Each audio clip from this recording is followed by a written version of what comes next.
ભરૂચના આમોદ તાલુકામાં રોડ દયનીય હાલતમાં છે। સરભણથી પાલેજને જોડતો રોડ બિસ્માર બન્યો। નેશનલ હાઈવેને જોડતા માર્ગ ઉપર ખાડારાજ જોવા મળ્યું। 24 કિલોમીટર જેટલો રોડ બિસ્માર હોવાથી હાલાકી પડી। ખરાબ રોડના કારણે વાહન ચાલકોને ભારે હાલાકી ભોગવવી પડી રહી છે।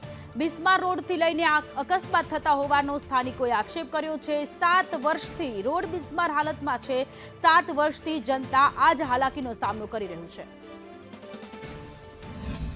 આમોદ તાલુકાના સરભડથી પાલેજને જોડતો માર્ગ જે અંદાજિત 6 થી 7 વર્ષથી સદંતર બિસ્માર હાલતમાં છે અને તમે જોઈ શકો છો એ જે રોડ છે આ રોડની ઉપર રોજના હજારોની સંખ્યામાં વાહનો અવરજવર કરે છે અને આ રોડની ઉપર ખાડા છે। અહીંયાના જે વાહન ચાલકો છે ને તેને પણ અહીંયાથી અવરજવર કરવામાં ઘણી મુશ્કેલી પડી છે।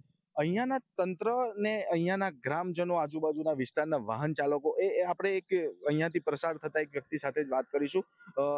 શું નામ છે તમારું? ધર્મેશભાઈ, કયા ગામથી આવો છો? સરપણથી।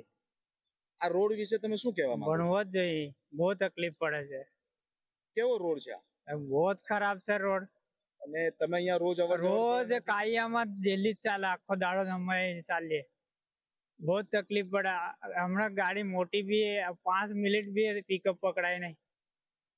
તો સરકારને શું કહેવા માંગો છો? બનાવવો જ જોઈએ, હવે સરકાર બનાવતી હોય તો સારામાં સારી વાત છે।